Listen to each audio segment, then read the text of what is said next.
país se tratan en el Centro Hospital de Tacuarembó. Desde el año 2017 trabaja en el proyecto de Fundación Novo Nordic para la descentralización del estudio y tratamiento de la hemofilia al norte del Río Negro. Integra el Comité Departamental de Cruz Roja. Bueno, la dejamos con Teresa. Gracias. Bueno, muchas gracias, Nivia, por tu presentación. Para mí realmente es un honor que me hayan invitado los profesores para hablar de un tema poco conocido, pero que para quienes están involucrados es muy importante. En primer lugar, ¿me escuchan bien? ¿Sí? Bueno. Bueno, si podemos compartir la pantalla para dar inicio a la presentación.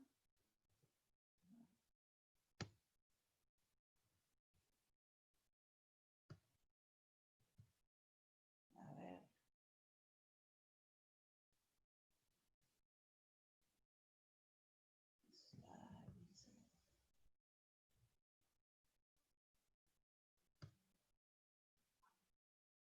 A ver, Nivia, si podemos. No, esta no. Sí se comparte, sí se ve, Teresa. Adelante. Esta no es la mía. ¿No es la tuya? No. ¿De quién es la pantalla? Con este bebé.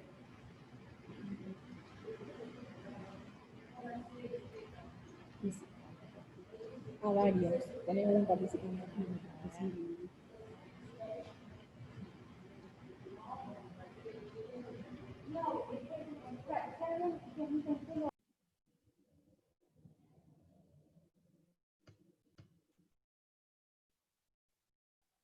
A ver si podemos.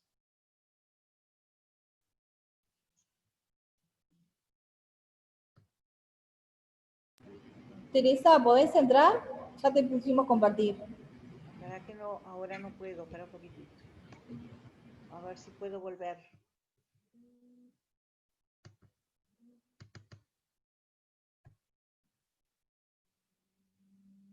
Hola. Sí, Teresa, Marcia del Campo, estamos acá en el liceo.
Teresa, intenta compartir nuevamente que desactivamos el listado de la compañera, por error.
A ver ahí si ven la pantalla de Teresa. Sí, se observa Sí, se ve perfectamente. perfecto. Ah, perfecto. Bueno, sentate, no te me No, vas. Marcia, se ve perfecto. Bueno, Se ve perfecto. estos pequeños inconvenientes, Agradecemos a todos la espera. Adelante, Teresa. no se preocupen que igual el tiempo no, nos va a dar. Bueno, como estábamos diciendo,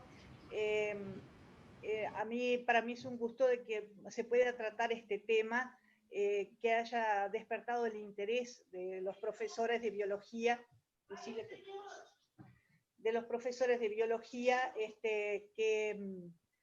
con respecto a un tema poco conocido.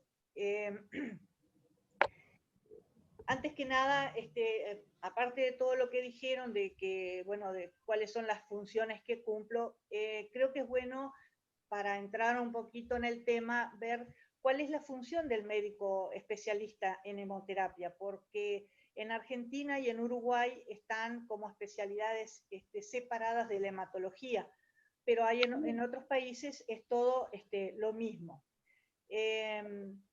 Nosotros lo que hacemos justamente es gestionar todos los bancos de sangre, o sea, ocuparnos de que hayan los productos que son necesarios, ver las indicaciones de esos diferentes productos que son dependientes de la sangre, y tratamos a los pacientes con trastornos de coagulación.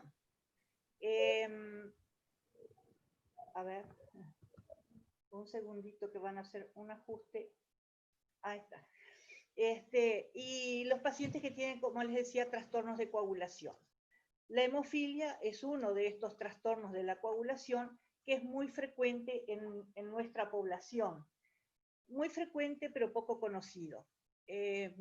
Con respecto a otros problemas de coagulación, bueno, la enfermedad de von Willebrand es más frecuente, pero hoy lo que nos ocupa es la hemofilia, porque si bien la educación es importante para todas las personas a los efectos de tener una buena calidad de vida, poder autorrealizarse, en las personas con hemofilia y sobre todo en las personas con hemofilia severa, que ahora vamos a ver un poquito de qué se trata, con hemofilia severa este aspecto cumple un rol importantísimo en la calidad de vida de estas personas.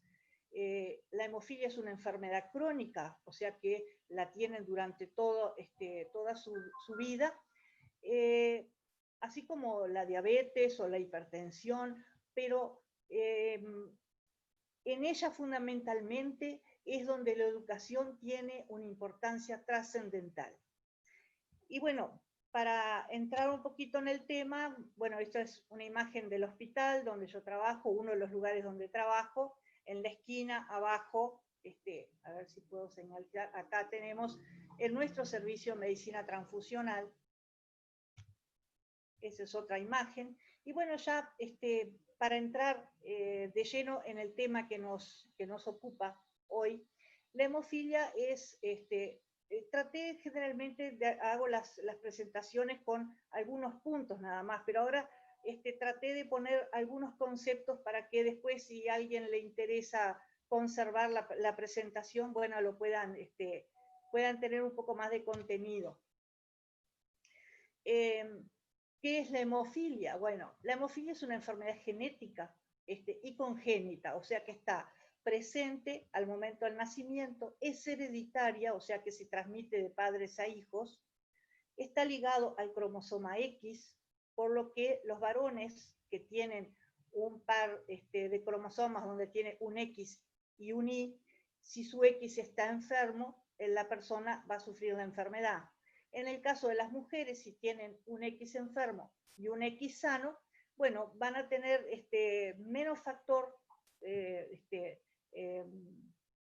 la coagulación, pero se las consideran portadoras, o sea que van a transmitir a sus descendientes, ¿no? Clínicamente, bueno, ¿qué es lo que pasa con estas personas? Bueno, que no producen un factor de la coagulación, que puede ser el factor 8 o el factor 9. En el caso de que se trate del factor 8, estamos hablando de la hemofilia tipo A, y si es el factor 9, estamos hablando de la hemofilia tipo B. En cuanto a frecuencia, la hemofilia tipo A es la más frecuente. Por ejemplo, en Tacuarembó tenemos 70 personas con hemofilia tipo A y solamente 10 con hemofilia tipo B. ¿Cuál es la prevalencia a nivel del mundo? Bueno, se dice que en los últimos estudios hay 17 personas con hemofilia cada 100.000 varones nacidos. ¿Ah? En el Uruguay, en el último censo que tenemos en cuanto a estas personas con este tipo de trastorno, data del año 2013. donde se registraron 230 personas con hemofilia estudiadas en todo el país. Ahora, en base a un proyecto que estuvimos trabajando desde el año 2017 hasta julio del 2020, pudimos hacer un chequeo de personas que estaban que presentaban trastornos de la coagulación, pero que no teníamos diagnóstico. Nosotros hasta hace 2 años, o sea, cuando empezamos a trabajar en este proyecto, no teníamos forma de estudiar a los pacientes, los teníamos que mandar a Montevideo para que de esa manera poder acceder al diagnóstico. Al incorporar con este proyecto que estuvimos trabajando, al incorporar equipamiento que nos permite estudiar estos pacientes, bueno, pudimos hacer un chequeo de todas las personas que teníamos registradas con trastornos de coagulación, y de ahí surge que tenemos 80 personas con hemofilia, con una frecuencia o una incidencia, mejor dicho, de 1 cada 10.000 varones nacidos, o para mantener la proporción de lo que es a nivel mundial, sería 0,1 cada 100.000 varones nacidos. Lo que nos lleva a pensar, bueno, que evidentemente ese número nos está diciendo que hay personas que no están diagnosticadas, y el número real no es lo que se dice acá de 230 personas, sino que son muchas más. Cuando se hizo este censo en el año 2013, se decía que el 50% estaba en Montevideo, radicado en Montevideo, porque como en diferentes lugares del interior del país no había médico especialista para tratarlos, migraban y se radicaban en la capital. Por eso es que en Montevideo hay mayor cantidad de personas con hemofilia. Ahora, ¿en qué consiste? Bueno, tenemos un cromosoma X que donde está el gen que codifica la formación del factor 8 o factor 9. En ese gen se produce la transcripción o la copia del sector del ADN que corresponde al factor de la coagulación, y a través del ARN mensajero va al sistema retículo endotelial, que es lo que tenemos aquí, vamos a marcar con él. Acá, a través del ARN mensajero, lleva la información al sistema retículo endotelial, y va a producir el factor 8 o factor 9 según el trozo del cromosoma o del gen o segmento que se haya replicado. Cuando esa alteración genética, está alterado ese segmento de gen, bueno, no se produce la replicación, y por lo tanto no hay producción de factor. Esta producción de factor puede ser total, ¿no? Entonces ahí tenemos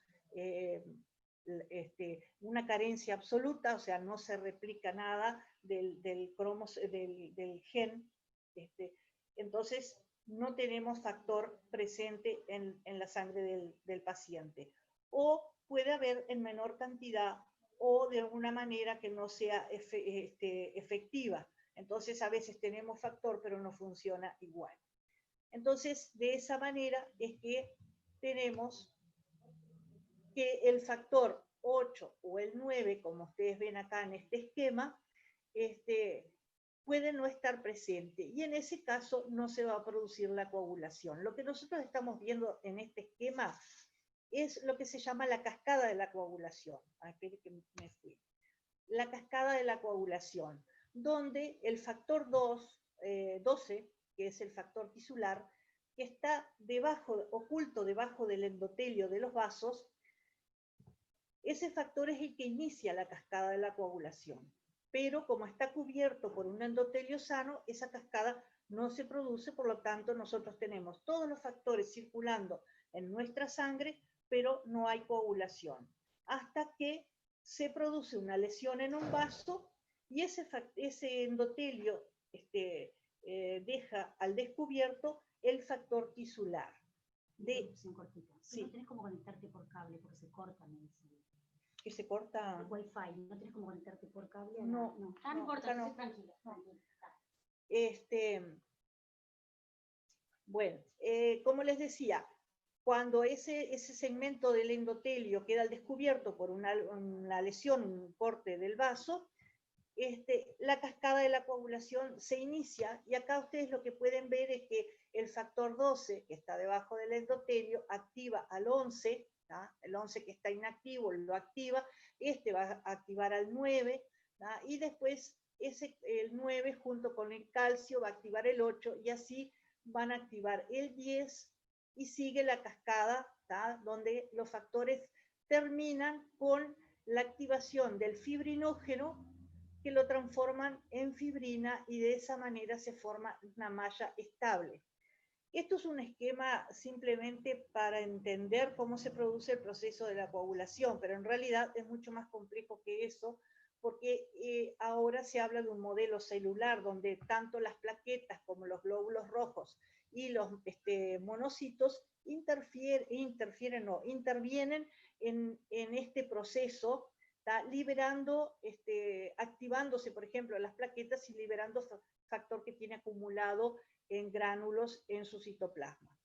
Entonces, ahora ya no es simplemente este esquema de cascada, sino que es un modelo celular, pero a los efectos educativos este ejemplo vale igual.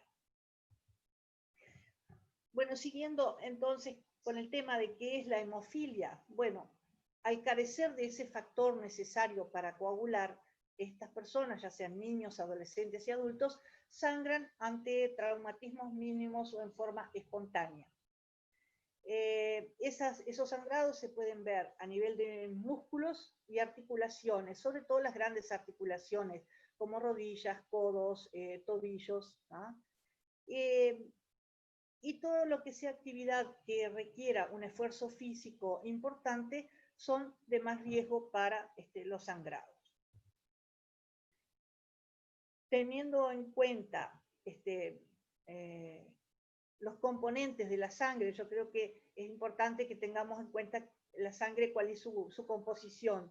Tenemos los glóbulos rojos que aportan, transportan el oxígeno desde los pulmones hasta los tejidos, hasta las partes más distales de los tejidos, que tienen una función de oxigenación, pero que además en la coagulación tienen una función de arrastre de las plaquetas que las llevan hacia la periferia de los vasos, y de esa manera las plaquetas pueden acceder a los lugares donde está la lesión y donde se necesita que forme el coágulo. Los glóbulos blancos, bueno, tienen la función de defensa del organismo, y las plaquetas que participan directamente en la coagulación. Estos tres componentes es la parte celular, y después tenemos la parte líquida, que es el plasma, donde tiene agua con sustancias en suspensión, proteínas como la albúmina, que es responsable de la presión oncótica y transporte de sustancias, ya sea hormonas, medicación, que le estemos dando al paciente. Las inmunoglobulinas, que son los componentes de la defensa, y los factores de la coagulación, que son del 1 al 13, y que veíamos un poquito cómo se iban activando a través del diagrama de la cascada. Eso es lo que sucede cuando uno de los factores de la coagulación está faltando. Ahora, volviendo al tema de la hemofilia, decíamos que es un trastorno que está presente desde el nacimiento y se mantiene con el mismo nivel de carencia a lo largo de toda la vida de la persona. ¿Te vas? Bueno, gracias. Y se conoce desde el siglo II después de Cristo. Las referencias más antiguas que tenemos son de los manuscritos judíos, donde el patriarca Rabí Judá eximía al tercer hijo de ser sometido a circuncisión si los dos hermanos anteriores habían muerto por hemorragia durante la ceremonia. Entonces, ellos de esa manera estaban reconociendo que había un problema de coagulación, por lo que ese otro varón no se lo circuncidaba. Pero después, en el año 1837, se conoce como la enfermedad de los reyes, porque afecta a la familia de la reina Victoria, y a través de ella se extiende a los diferentes reinados, ya sea de Francia, Rusia, por los matrimonios entre la realeza, y algunos de esos integrantes de la familia, bueno, mueren muy jóvenes. En la década del 50 se descubren que los factores de la coagulación que existían factores de la coagulación que eran los que se impedían o hacían que la sangre coagulara cuando salía del cuerpo. Hasta ese momento se manejaban muchas teorías, desde si era la temperatura exterior, qué era lo que hacía que la persona coagulara, o qué pasaba cuando no coagulaba. Y bueno, y se descubre que esos factores están en el plasma, y se comienza con el tratamiento con sangre. O sea, cuando la persona tenía este tipo de trastornos, bueno, se le pasaba sangre, y de esa manera se evitaba su sangrado en exceso. Después, en el año 70, después se descubre de que se empieza a separar el plasma, y de esa manera se lo trata con plasma, y después el crioprecipitado, que es una fracción de ese plasma. Hasta el año 1970, donde en los países desarrollados se empieza a usar los factores liofilizados, y en el Uruguay recién en el año 2000. Ahora vamos a ver un cronograma de cómo avanzó el tratamiento de estos pacientes. Antes de 1950, entonces, no existía tratamiento, los más severos fallecían al nacimiento o en etapas muy tempranas, y raramente llegaban a la edad adulta. La causa de muerte generalmente eran los sangrados neurológicos. Bueno, y acá es un esquemita, más o menos, en el año 50, a ver, con el marcador acá. En el año 50 se empezó a tratar con sangre. Después, en el 60, se empieza a usar el plasma fresco y el crío. En el 70 se obtienen los factores liofilizados. Los factores liofilizados se obtenían a partir del plasma de los donantes, donde se desecaba, y ese factor quedaba concentrado y se almacenaba como polvo, que se reconstituía en el momento que iba a ser usado. ¿Cómo se obtenían a partir del plasma humano? Hubo en esa década de 70 en Europa un gran escándalo, porque se infectaron algunas personas con enfermedades, ya fuera hepatitis o el VIH, que era la enfermedad emergente en ese momento, por el uso de estos factores, porque ellos no tenían inactivación viral. Entonces se contaminaron muchos pacientes, y a partir del año 80 se empezó a preparar esos factores liofilizados o concentrados con procesos de inactivación viral, que son hoy por hoy lo que se está usando actualmente con estos pacientes. En la década del 90, acá en la década del 90, aparece lo que se llama el factor 8 recombinante, que se obtiene a partir de cultivos de células monoclonales, donde las ponen a producir factor, y de esa manera, bueno, no dependen del plasma de los donantes de sangre. Pero si bien se pensó que esa era la solución, porque ya se usaba un producto seguro, hubieron otros inconvenientes. Primero, el precio en el mercado, que era muy alto, o sea, no accedían los países del tercer mundo, no accedían a este tipo de productos, y después se descubrió a lo largo del tiempo y el uso de los factores recombinantes que había un mayor desarrollo de anticuerpos contra el factor que no se veía con el otro factor liofilizado obtenido del plasma de donantes. Entonces se generó una complicación que no estaba pensada. Y a partir del año 2000, en el Uruguay se empezó a usar el factor liofilizado, con inactivación viral, que es lo que hasta el momento se está usando. En un principio se empezó a usar solamente en niños, pero ahora está disponible y a demanda, o sea, solamente ante los episodios de sangrado. Actualmente se usa este factor en el Uruguay con todos los pacientes, o sea, no se usa más plasma ni críos, se usa solamente el factor liofilizado, y se usa también, no solamente a demanda, sino que también en profilaxis para todos los niños y adolescentes. Y ya se están incluyendo profilaxis para algunos adultos también, pero no es el 100% en ese caso. Y bueno, y lo que hoy por hoy se está trabajando es en la terapia génica, en lo que se espera sea la cura de la enfermedad. Bueno, esto es en cuanto a lo que tiene que ver con la evolución del tratamiento. Ahora les voy a mostrar algunas imágenes para que ustedes tengan idea de qué es lo que pasa con un paciente que no tiene el factor 8 de la coagulación.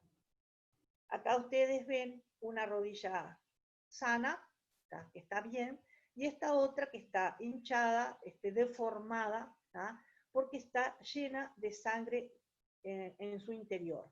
Esta sangre, este sangrado que se produjo en la articulación, le produce muchísimo dolor, le produce impotencia funcional, o sea que no pueden apoyar la pierna y no la pueden doblar tampoco. Y esto, si uno no le da el factor del cual carecen, no demora muchos días, como es una cápsula cerrada y no tiene cómo distender, a la larga va a parar de sangrar, pero la sangre acumulada va a generar deformación en esa articulación que tenemos afectada. Esto que están viendo acá son rodillas ya con muchos episodios de sangrado que se han deformado totalmente. Acá perdió totalmente la forma habitual de la rodilla y lo que quedaron fueron huesos sobre calcificaciones que se quedan como deformaciones de la articulación. Si nosotros miramos, esto es un dibujo, lo que sería una articulación normal con la sinovial que cubre la articulación y que le permite que un hueso sobre el otro se deslicen sin traumatismo, lo que nosotros ni nos enteramos cuando caminamos, corremos, hacemos ejercicio, ante una articulación normal. Bueno, en los hemofílicos se producen sangrados, y miren cómo quedan, y van deformando, esos sangrados después van deformando, acá ven los bordes ondeados de la articulación, destrozan la sinovial y deforman la superficie articular. Entonces ese sangrado después se reabsorbe, pero las lesiones quedan. También se puede producir acá arriba un sangrado en el músculo, esto es un sangrado en el cuádriceps, que ustedes ven que es bien diferente de la otra articulación que está bien. Y acaban quedando secuelas, lo que nosotros llamamos secuelas, son estas deformaciones que hacen que la articulación pierda su funcionalidad. Esto es una forma, una posición antálgica, o sea, una posición para aliviar el dolor. Es poner abajo de la rodilla una almohada y de esa manera alivian el dolor mientras tienen la sangre ahí. Acá ustedes más abajo ven una placa donde tienen a la izquierda una articulación normal. Ustedes ven que se ve la superficie lisita de los dos huesos, del fémur y la tibia. Y acá lo que ven es una articulación, la misma articulación, pero totalmente deformada, donde ya no se sabe dónde empieza un hueso y dónde termina el otro. Están totalmente fusionados por los múltiples sangrados que han tenido. Entonces, ¿qué es lo que siente el paciente cuando tienen un sangrado? Bueno, tienen dolor en la zona, tienen un enrojecimiento y calor local, está hinchado, tienen impotencia funcional, o sea que esa articulación no puede apoyar, no puede doblar, no estira. Y en lo físico es lo que yo les estoy mostrando hasta ahora. Cómo afecta la enfermedad a la persona. En lo físico son las deformaciones, las dificultades para deambular cuando tienen un sangrado, ¿ah? Pero después tienen también afectaciones en lo psicológico, en lo social y en lo económico. Vamos a ir viendo más o menos, ante cada episodio de sangrado, las pautas de tratamiento cambiaron, así como evolucionaron los productos que se usan, también las conductas se vieron que lo que se estaba haciendo hasta hace pocos años estaba mal, y hoy por hoy se cambiaron las pautas. Por ejemplo, anteriormente, ante cada episodio de sangrado, se lo inmovilizaba, se lo dejaba en reposo en la casa. Eso generaba ausentismo escolar y ausentismo laboral, ¿ah? Eran niños, por ejemplo, que no hacían gimnasia, se les daba un certificado para exonerarlos del ejercicio, porque el ejercicio les provocaba sangrado. Habían también efectos adversos al tratamiento con los componentes de la sangre, con la sangre total, el plasma fresco, los crioprecipitados, donde podíamos ver reacciones alérgicas, insuficiencia respiratoria cuando se trataban con los hemocomponentes, o sea, con el plasma y el crío. A veces para llegar a la dosis que se requería había que darle mucho volumen, y eso le generaba una insuficiencia respiratoria. El uso de los derivados sanguíneos también llevaba a que hubiera posibilidades de transmisión de enfermedades virales y bacterianas. Y el hecho de que con ese tipo de productos también las dosis podían ser insuficientes, incluso con grandes volúmenes. Y después venían las secuelas, lo que tenemos como consecuencia de tantos sangrados. En lo físico, lo que tenemos entonces son las secuelas, la pérdida de movilidad de las articulaciones, la fijación definitiva, y que llevaba a la discapacidad. Eran personas que tenían dificultades para su traslado, y además son adultos que no pueden desempeñar ningún trabajo, porque cada esfuerzo que hagan no les genera un sangrado, y que terminan viviendo de una pensión por discapacidad.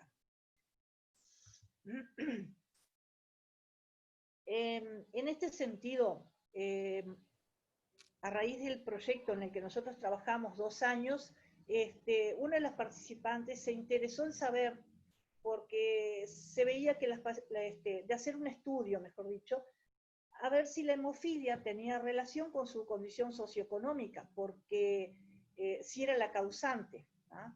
O si no incidía en su calidad, en su nivel de vida.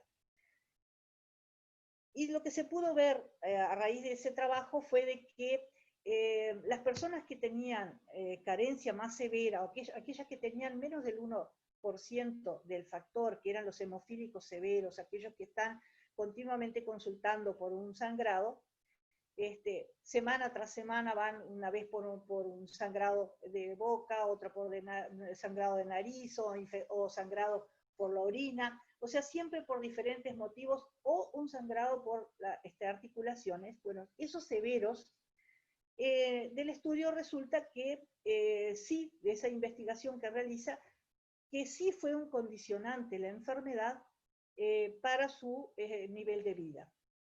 ¿Por qué? Bueno, porque el hecho de que fueran hemofílicos severos y que no tenían una capacitación adecuada para hacer un trabajo que no les significara un esfuerzo físico importante, condicionaba a que vivieran dependiendo de una pensión por discapacidad, o con carencias económicas importantes por el hecho de no poder trabajar. Entonces, el hecho de ser hemofílico severo les condiciona un nivel de vida con muchas carencias económicas y sociales en todo sentido. Ahora, desde el punto de vista psicológico, también tiene incidencia, porque a temprana edad cada sangrado genera mucho dolor. La mayor parte de los casos, sobre todo de los pacientes severos que tienen menos del 1% del factor, el diagnóstico se hace en la etapa de bebé, en el primer año de vida. Y eso es porque el niño, el bebé, muchas veces se golpea contra la cuna o objetos o cae intentando en el aprendizaje a caminar, cae y se golpea y eso le genera hematomas. Tanto es así que algún pediatra puede interpretar, si desconoce que si no hay antecedentes en la familia, aparece por primera vez en ese paciente, en ese niño, puede interpretarlo como que es un niño maltratado. Entonces, la única forma de saber es haciéndoles un estudio de coagulación y viendo de si hay carencia de ese factor. Entonces, como les decía, a temprana edad ya se hace el diagnóstico. Y lo que tiene el paciente o el niño es mucho dolor con cada episodio de sangrado. Hay un sufrimiento físico y hay un sufrimiento psicológico por vivido con mucha ansiedad y angustia por parte de los padres, que son nuevos, que desconocen todo lo que tiene que ver con la enfermedad, y la familia, ¿no? El tratamiento en sí también es agresivo, porque para corregir el sangrado hay que puncionarlo. A veces los niños muy chicos es difícil encontrarle venas, entonces al padre o a la madre les genera mucha angustia también hasta que cuando se les hace el tratamiento. Y en los primeros años de su infancia, generalmente es muy difícil, difícil para el niño y difícil para la familia, hasta que van entendiendo de qué cosas lo tienen que cuidar, porque pasamos del temor al sangrado a una sobreprotección de parte de los padres para evitar que se lastime, que sangre y que tenga que ir a hacerse el tratamiento. Cuando el niño llega a los 10 años más o menos, ya hay una aceptación de que eso es parte de su vida y van y ponen su brazo para que se le haga el factor, porque saben que es lo único que le alivia el dolor que tiene. Pero cuando llegan nuevamente, cuando llegan al periodo de la adolescencia, se genera una rebeldía por esa patología que tienen, ya que no pueden hacer muchas cosas de las que los otros sí pueden. Entonces, no pueden jugar al fútbol, que no pueden andar en bicicleta. Entonces, eso les genera una rebeldía y que hace que justamente hagan todo lo que no pueden, lo que no está permitido hacer. Y luego, cuando ya entramos a una etapa de adultez, alrededor de los 20 años, bueno, ahí recién aceptan su condición y aceptan colaborar en su cuidado. Pero nosotros lo que queríamos era cambiar esta etapa, de la primera etapa, desde la niñez en delante, para que poder incidir en esa etapa y cuidar sus articulaciones y que no tuvieran sangrados, para que de esa manera llegaran a la vida adulta con articulaciones en buenas condiciones y que pudieran tener una vida activa como las demás personas. En eso consistió el proyecto que se elaboró, que se llama Proyecto de Descentralización del Diagnóstico y Tratamiento de la Hemofilia al norte del Río Negro. ¿Por qué al norte del Río Negro? Porque lo que esperábamos era poder incidir en toda la población de personas con hemofilia que estuvieran al norte del Río Negro. Y bueno, justamente ese proyecto se elaboró donde se incluyeron la incorporación de equipamientos para poder estudiarlos, que eso fue muy importante, pero además capacitaciones a todo nivel, en el sentido de que fuera para el equipo de salud, todos los que de alguna manera en una u otra ocasión tienen que atender a alguien con hemofilia, a las familias, a los profesores, a los docentes, maestros, profesores y profesores de educación física, porque una de las cosas de los conceptos que ha cambiado es justamente de que las personas con hemofilia no tienen que quedarse quietos, sino que tienen que fortalecer su aparato locomotor, porque de esa manera están, al desarrollar su masa muscular, estas protegen las articulaciones y de esa manera le dan un sostén para que sangre menos. Estas actividades incluyeron también, bueno, reuniones con asistentes sociales, psicólogos, para que de esa manera pudiéramos trabajar en conjunto y poder ir acompañando a estas personas durante su evolución y su desarrollo a que tuvieran una vida activa y no tuvieran sangrados. Y bueno, ¿cuál es el rol de la educación? Que es el tema que nos convoca hoy en esta actividad. Bueno, que en estas personas fundamentalmente es donde la educación tiene un rol importantísimo.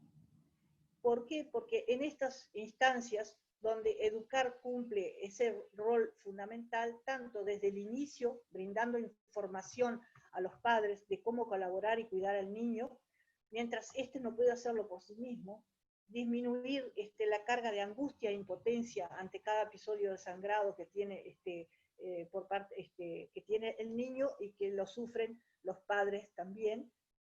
Y cuando el niño tiene edad para entender su patología, bueno, brindarle la información involucrándolo directamente en su cuidado. Por lo tanto, es fundamental que entiendan que pueden hacer todo lo que las otras personas hacen, pero tomando algunos recaudos. Y ahí es justamente donde logramos una incidencia, donde logramos cambiar estos paradigmas que veníamos teniendo, ¿no? Y logramos cambiar, por una de las cosas es el ausentismo, ¿no? Donde por mucho tiempo fue la causa principal de repetición escolar, porque el niño tenía un sangrado, iba para la casa, estaba varios días haciendo reposo, hasta que estaba bien, volvía a la clase, pero en ese interín había perdido mucho de la enseñanza y de esa manera no podía aprobar el año. Terminaban después con abandono de las aulas de estudio y esto llevó a que no tuvieran capacitación para obtener trabajos que requirieran poco esfuerzo físico. Aún quienes lograban un trabajo, ¿no? Los sangrados los retenían en reposo también en su domicilio y lo que a la larga le generaba que también perdieran su trabajo. En lo social y lo económico van de la mano con lo anterior, o sea que socialmente se recluyen, no pudiendo participar de una vida activa por el aislamiento en domicilio y porque su movilización muchas veces termina en sangrado. Si a ello le agregamos entonces la estrechez económica por falta de trabajo y que terminan dependiendo de una pensión del Estado que es muy escasa. A partir del año 2000, en el Uruguay se inicia la administración, como les decíamos, de factor 8 liofilizado, primero a demanda, o sea, cuando el paciente tenía un sangrado, y luego como profilaxis a los niños y los adolescentes hasta los 21 años. Hoy por hoy los pacientes de acá de Tacuarembó, todos están recibiendo profilaxis, aunque sean adultos, porque no es cuidar la articulación solamente cuando se es niño y joven, sino que después en la vida de adulta también tienen que cuidar esas articulaciones, porque de ello va a depender la calidad de vida, sobre todo si tenemos en cuenta que estas personas tienen la misma expectativa de vida en este momento que las personas que no tienen hemofilia, o sea que ellos pueden llegar a los 80 o 90 años sin problemas porque cuando tienen un sangrado importante, bueno, hay con qué tratarlo. Ahora, para ello había que hacer profilaxis. Una de las cosas que había que cambiar era hacer la profilaxis. La profilaxis significa darle el factor con una frecuencia de 3 veces por semana, por ejemplo, lunes, miércoles y viernes, y de esa manera se disminuye el número de sangrado en un 80%. Evita las deformaciones articulares, evita el ausentismo escolar y laboral, porque la persona al no sangrar no tiene por qué faltar, mejora la calidad de vida de los pacientes, les da independencia a los servicios de hemoterapia, porque ellos pueden llevar el factor a la casa y hacérselo en su domicilio, porque otra de las cosas es que ellos aprenden a autofuncionarse. El factor hoy por hoy sigue siendo de uso intravenoso, o sea que hay que puncionar, y una de las cosas es que ellos aprendan a puncionarse y de esa manera tengan la medicación en la casa para hacérselo sin tener, o si se van de paseo, de vacaciones, bueno, que puedan llevar el factor para hacérselo donde estén.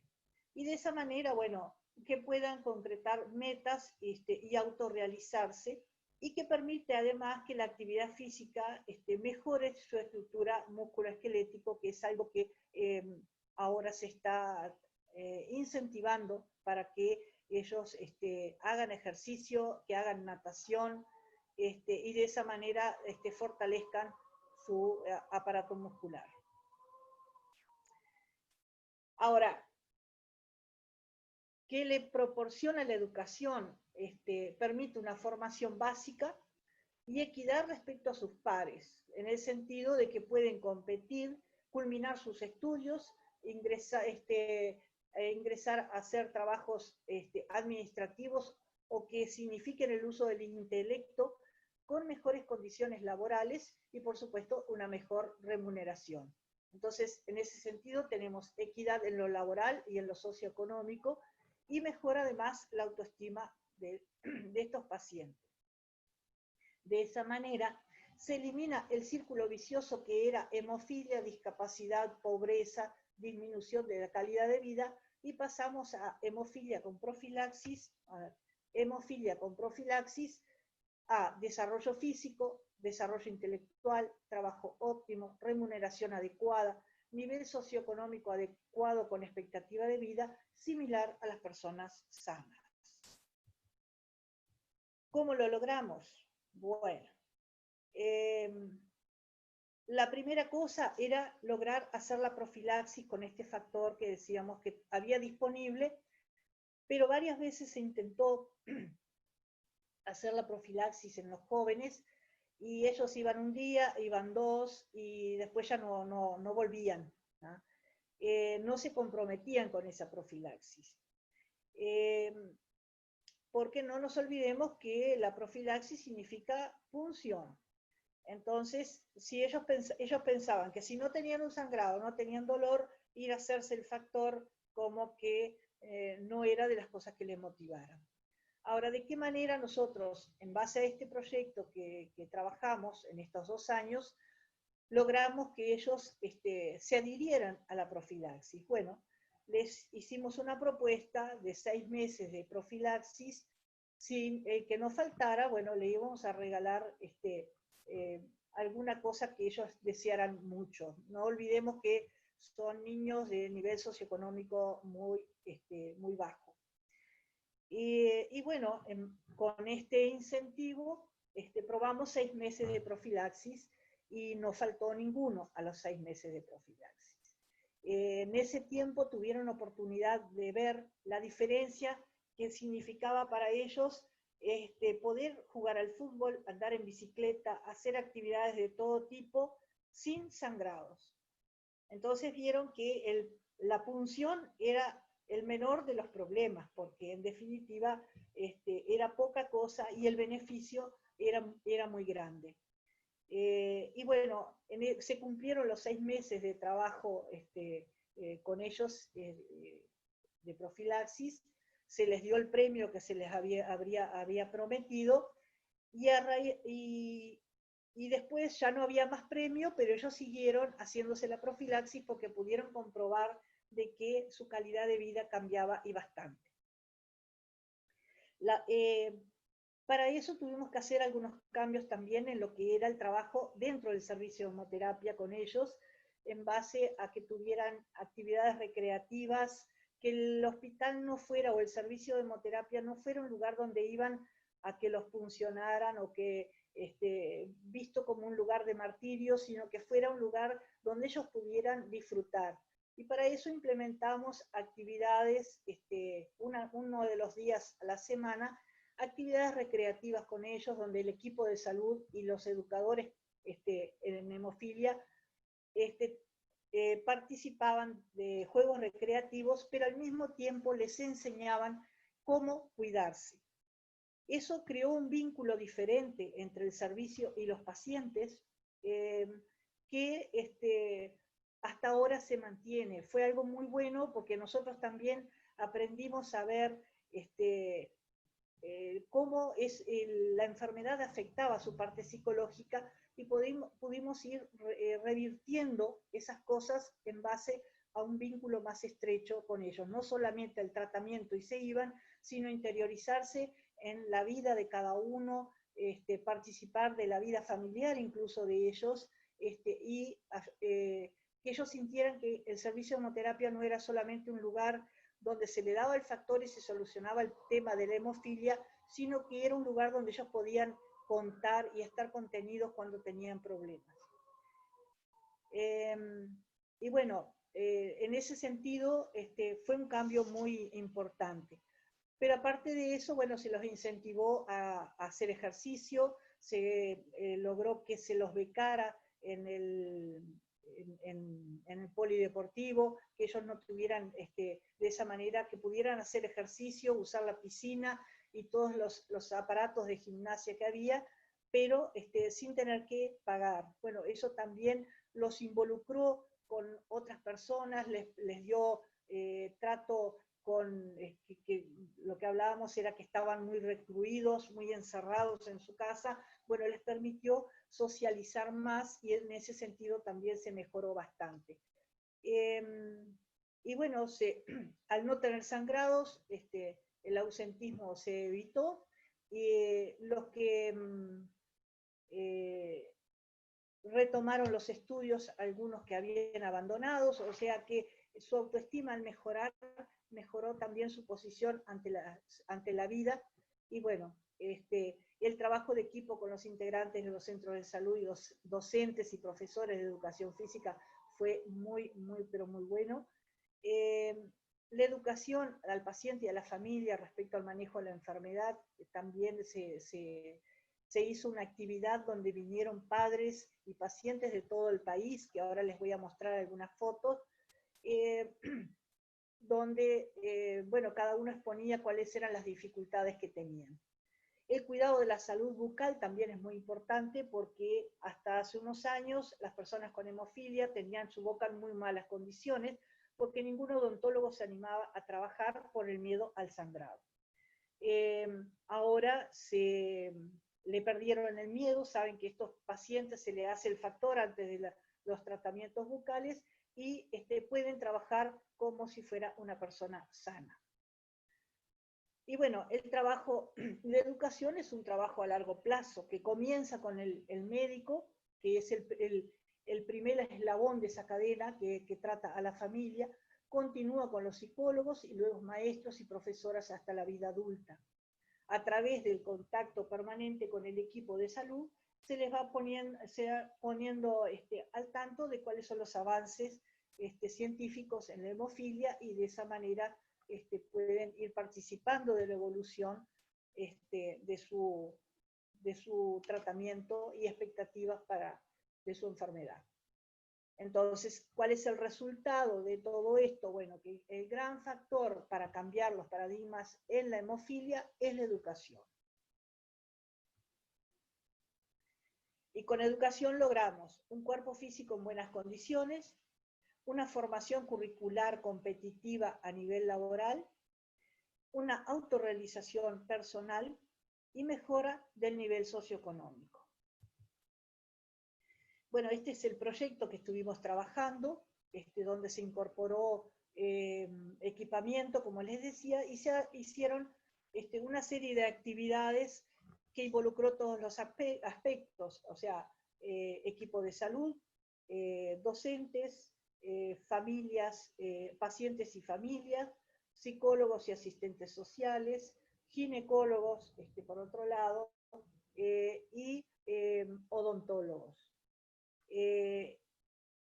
A lo largo de estos 2 años se realizaron diferentes capacitaciones y podemos decir que la hemofilia fue estudiada en todas sus aristas y aprendimos mucho. Aprendimos porque la información estaba como compartimentada, donde cada uno sabía de sus cosas y de esa manera pudimos compartir la información y bueno, salimos todos enriquecidos a raíz de este proyecto. ¿Qué se logró? Bueno, se logró la adhesión a la profilaxis, o sea, hoy por hoy todos los pacientes severos se hacen profilaxis, ellos van a buscar el factor a nuestro servicio y se lo llevan para la casa y se lo hacen en su domicilio. Reiniciaron los estudios, los que habían abandonado, mejoró un 100% su calidad de vida, tienen independencia en los servicios de hemoterapia porque incluso han viajado al exterior y llevan el factor que necesitan para el tiempo que van a estar fuera, ¿no? Entonces, vemos que cambió totalmente ese vínculo. Ellos se autoproduccionan. Hay un micrófono abierto. Ellos se autopuncionan, incluyeron el ejercicio físico en su rutina, mejoraron el relacionamiento paciente-equipo de salud, se cambia la imagen del hospital y se alivia la carga emocional y social de la enfermedad. ¿Qué se espera para el futuro? Bueno, que estos pacientes no tengan limitaciones físicas, que tengan una salud bucal adecuada, que estén capacitados para un desempeño laboral que no les requiere fuerza física, una inserción laboral de manera de no depender del Estado y aumento de su autoestima. Hay un aumento del optimismo y disminución de esa angustia en base al conocimiento y libertad de realizar lo que les guste sin limitaciones físicas ni psicológicas. ¿Qué es lo que nosotros pretendemos? Bueno, tener niños y adolescentes felices como precursores de un adulto autorrealizado. Ahora vamos a compartir algunas imágenes. Acá ustedes tienen al técnico que le está por hacer el... Teresa, estamos sobre el tiempo. Bueno, les muestro rapidito algunas imágenes y ya está. Bueno, acá en compartiendo momentos de recreación, pero al mismo tiempo... Tenemos que abrir preguntas. Bueno, acá ellos se administran el factor. Bueno, esas son actividades educativas. Bueno, escucho preguntas.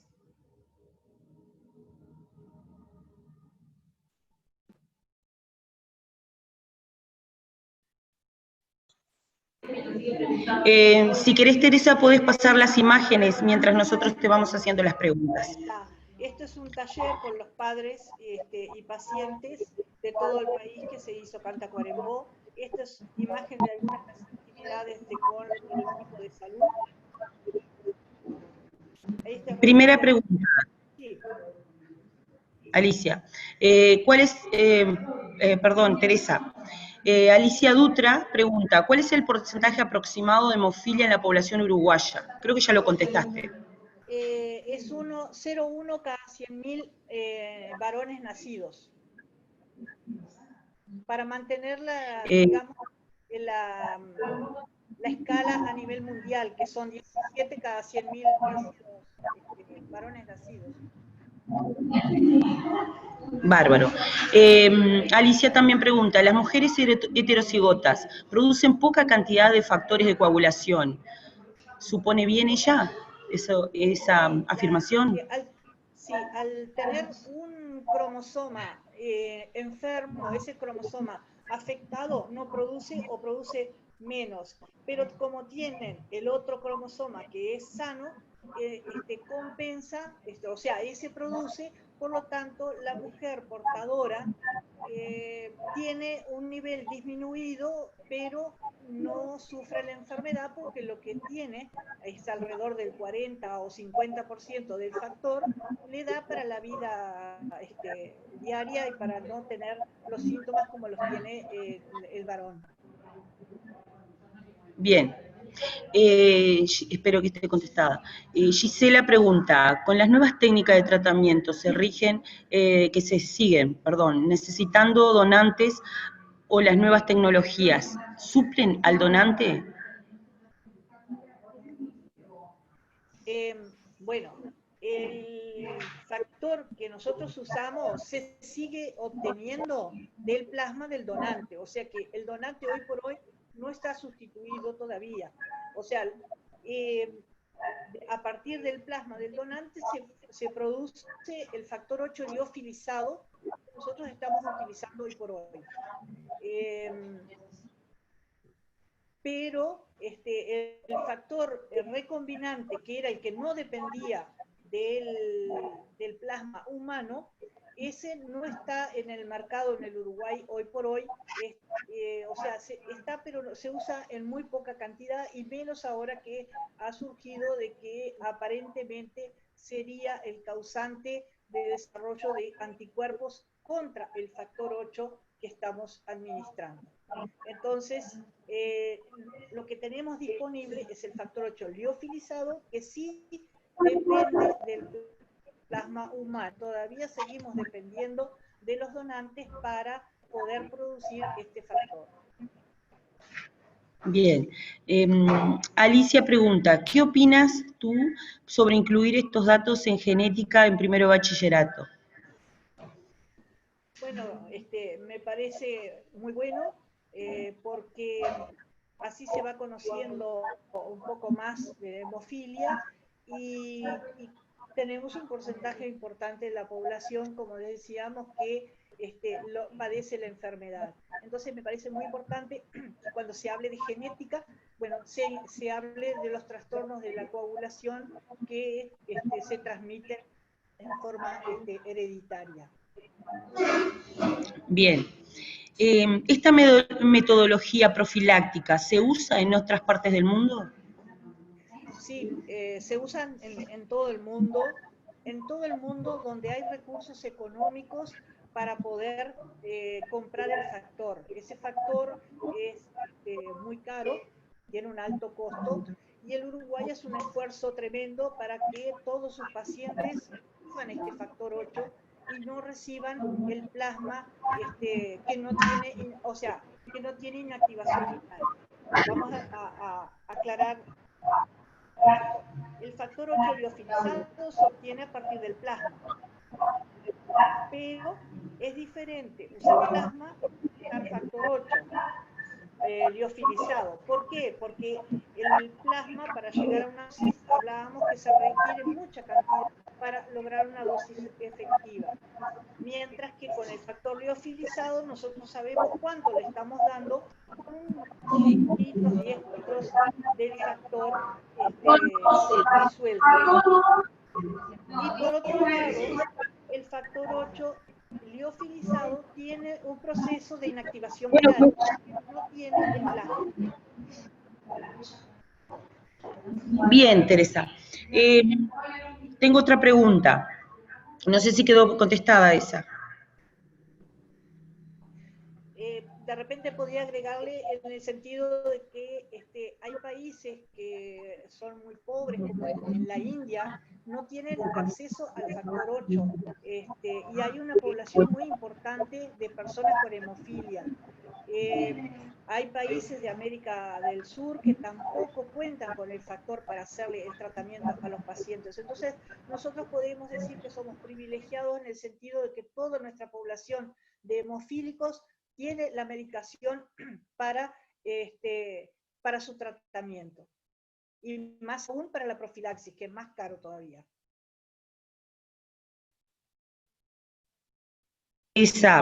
¿El porcentaje de hemofílicos tiene relación con factores étnicos en Tacuarembó? En el sentido de que haya más diagnosticados, sí.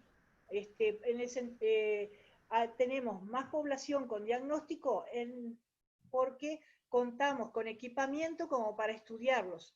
En otros lugares hay un subdiagnóstico, por lo que hay pacientes que de repente tienen la enfermedad, pero que no se sabe. Bien.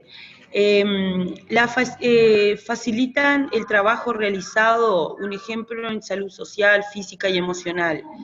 ¿Es una forma optimista de enseñar qué enfermedades son genéticas y trabajarlas? Eso es para ti, una felicitación, te felicitan.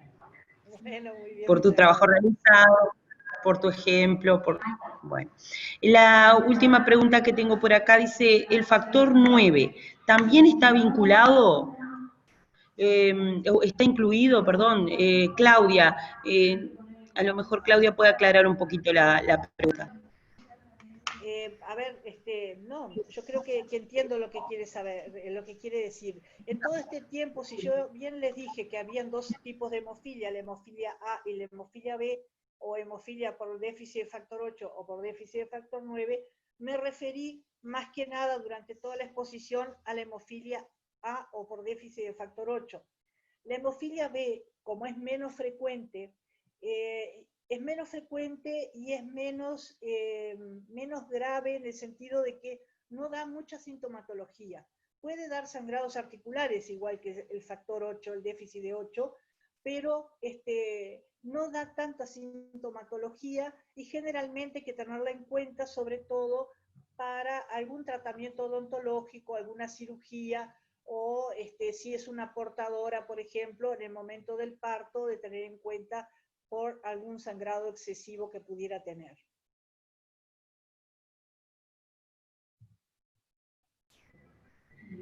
Bueno, por ahí fueron quedando las preguntas. No sé si algún otro compañero quiere hacer alguna aclaración o alguna pregunta. Mientras alguien piensa, yo les comento sobre esta foto. Este es un paciente también hemofílico que yo lo trato desde que tenía 1 año. Ahora tiene 25, me parece. Él estudió, es NERS, estudió en Salto, se recibió de NERS y siempre le gustaron los caballos. Y bueno, le hacíamos el factor, el caballo está prohibido para los hemofílicos en muchos lugares, ¿no? Pero él siempre le gustó y participó de los desfiles a caballo, y bueno, vive alrededor de un caballo, siempre anda ahí. Pero le sacaron esta foto, lo pusieron en el Facebook, fue un escándalo en la sociedad de hemofilia, porque dice que como un hemofílico iba a andar a caballo. Y bueno, eso para que ustedes vean de que si se cuidan y tenemos un buen vínculo,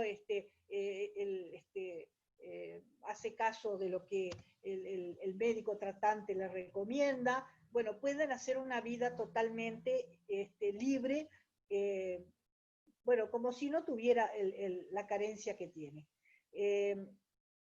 Y además, él participó en las Paralimpiadas en Grecia, viajó a Grecia, en natación. Bueno, ha trabajado bastante su cuerpo y tiene un buen desarrollo físico, y eso hace que sangre muy poco o no sangre porque se hace de mala profilaxis. Teresa, Alicia quiere hacer una pregunta. Sí, pregunte. Sí, hola Teresa, mucho gusto y muchas gracias por la charla. No, lo que yo había querido decir, no, creo que no se entendió, no fui clara, es que en realidad me gustaba mucho este ejemplo del cual aprendí bastante hoy, porque siempre damos esto en genética, ¿no? Y en realidad me parece una muy buena oportunidad de hablar en positivo de las enfermedades, de que en realidad hay solución, y me enorgullece mucho poder decir que en Uruguay se trabaja de esta manera, con una afección tan seria, ¿no? Así que bueno, no sé, por ese lado me parecía interesante incluir quizás algunos datos, sin irnos a la medicina, pero sí tratar de que las cosas que pueden darse genéticamente no son tan terribles y que puede paliarse mejor, ¿no?, el tema. Y por eso me parece muy importante la charla de hoy. Pero además yo quería preguntar si en realidad la profilaxis, además de incluirse el factor 8, se trabaja en el mundo con esta forma de inclusión social y de reversión del tema del ejercicio en la población, o si esto es una cuestión que se desarrolló aquí en Tacuarembó. Bueno, no es un privilegio nuestro. Bueno, disculpen las dos. pero tenemos que cortar porque tiene que empezar la otra charla. Muchas felicitaciones, Teresa, por parte de todos los compañeros que compartieron esta charla. Les pareció muy oportuna y muy buena tu charla, y también las felicitaciones nuestras, y muchas gracias por habernos acompañado. Bueno, para mí fue un honor que me hayan invitado y que les haya interesado el tema. Y bueno, la calidad de vida de todo el mundo depende de la educación, pero en estos pacientes es fundamental, es un pilar fundamental para poder cambiar los paradigmas que hasta ahora teníamos, ¿no? Bueno, muchas gracias, Teresa, muchas gracias por tu charla, nos vemos pronto, y a los demás compañeros, por favor, conéctense a la próxima charla con el horario anterior, el de 11:30, Sí. Con el horario de 11:30. Muchas gracias, Teresa. Muchísimas gracias, Teresa. Gracias. Chao. Chao.